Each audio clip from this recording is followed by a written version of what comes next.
Hello everyone, I'm Oz and in this video I will be looking into the different criterias that we have to look into when someone is getting into crypto, when you're getting into investment within cryptocurrency. But let's do the fun part first. So here goes the disclaimer. The content in this video is for informational purpose only. It's not a financial, legal or tax advice. This video is solely my opinions and I'm not a licensed financial or investment advisor. Trading cryptocurrencies is highly volatile and risky and I can't guarantee any particular outcome. Okay, now that the disclaimer is done, let's talk about these things. So often a lot of my friends, everyone, whoever wants to invest, they tend to ask me, and there's a common question, how much they should invest, what they should invest in, and what are the returns, and all of those things.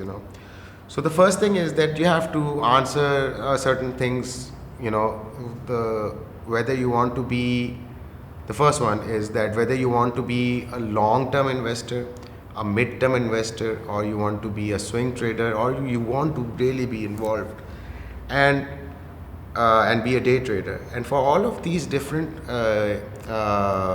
regions that you get into investment, you have different criterias. For example, if you want to be a long-term investor, then you don't have to worry about what's the price of Bitcoin right now. You don't have to check anything. Just every month or every 2 weeks, put in buy Bitcoin for 50 ringgits or $50, and so on. Just be regular every month, another $50, another $50, and your investment is for 5 years.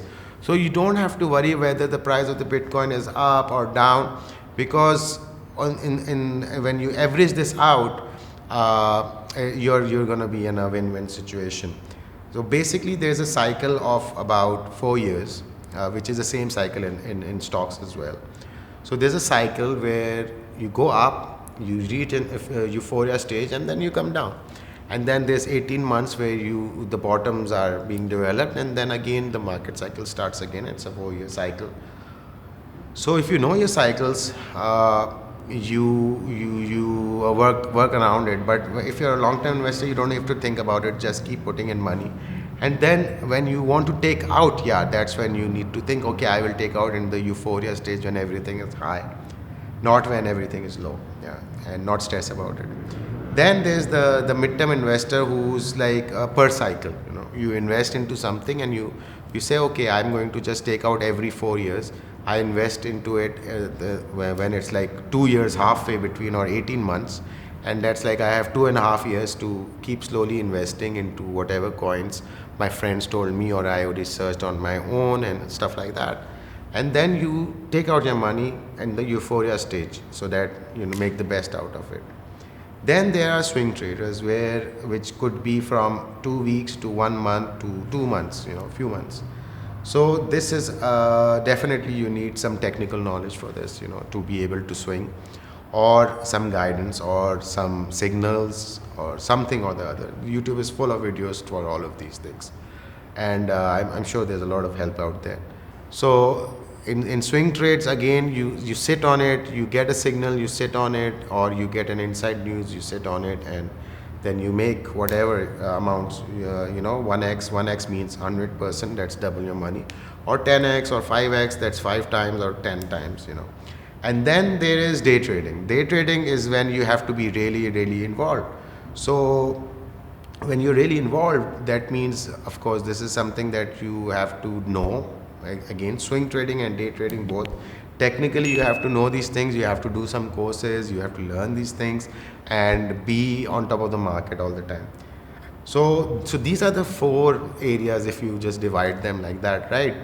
And of course the volatility is there. In the first criteria, there is no problem. If it goes up or down, you don't have to worry about it. The rest of them, you do tend to worry about it. But if you understand the market, if you believe in the coin that you get, then it's gonna be okay. And besides that, like when you're getting into crypto, so this is the first criteria. Like you have to decide which type of commitment you want to make, and according to that, your time is going to be allotted to that.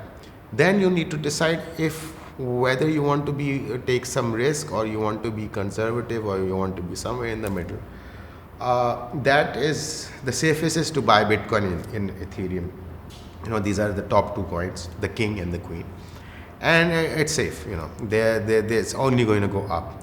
And when it goes, for example, when Bitcoin goes down by 10%, all other coins go down by minimum 20%, the smaller ones by 40% and more. So this is the easiest thing to do. That's buy Bitcoin, buy Ethereum, and hold on to that. But the returns that you will get out of these in a 4-year cycle or 2.5-year cycle is 2x, 3x, maybe 4x. That's 4 times. That's about it. Then you move on to the top 20 coins, which is like, for example, BNB, Link, DOT, all of these, Doge. So this keeps changing, So this is depending on the market cap. These coins are again safe coins, safer as compared to lower market cap coins. When Bitcoin goes down 10%, these guys goes down about 20, 22, 25, not more than that. So this is your second layer of safety. So if Ethereum and Bitcoin were giving you 3, 4x, these maybe give you 5x, 6x, 7x, 8x, maybe, So now we go further down and get out of the top 100. So then we come in the mid market cap ones. These coins comparatively are a bit more riskier, but then you have the returns of 15x, minimum 10x, 15x, 20x. And then there's the lower layer, which is the low market caps. Now the low market caps are the ones that people don't know of. It could be from 1 million to 500,000, 50,000 even. These are really low market caps. Going up to say like about 500 million. So these low market cap coins are super dangerous. They can go from, if they go down, when Bitcoin drops, they can go down by 100%. And when they go up by 50x, 40x, 100x as well. And so the risk is there, but you need to know your coin when you're choosing your coin. And then the last ones are the new coins that come out, which are just like even lower than the low market caps. These are like newly launched coins. And you can make a lot of money, a lot of X's in that if you, and now you have a lot of platforms which are called launchpads, where all of these IDOs take place, where you can get into an allocation. Even a $10 allocation with like 100x, 300x can give you for $2,000-3,000 just from that. Yeah.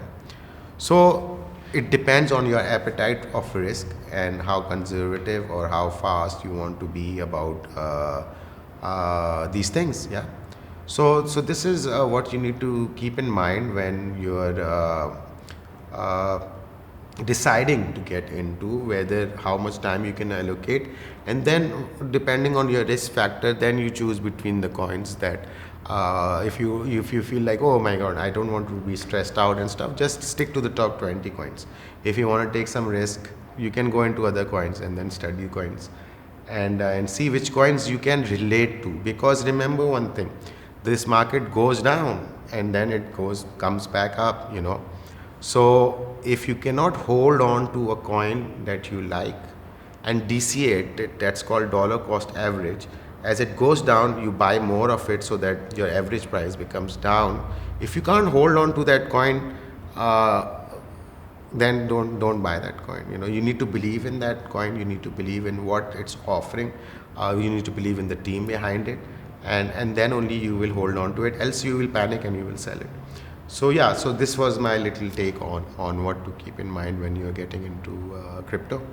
If you like this video, do smash the like button and do subscribe as well, and share with people if you like the content, and I'll see you in the next video.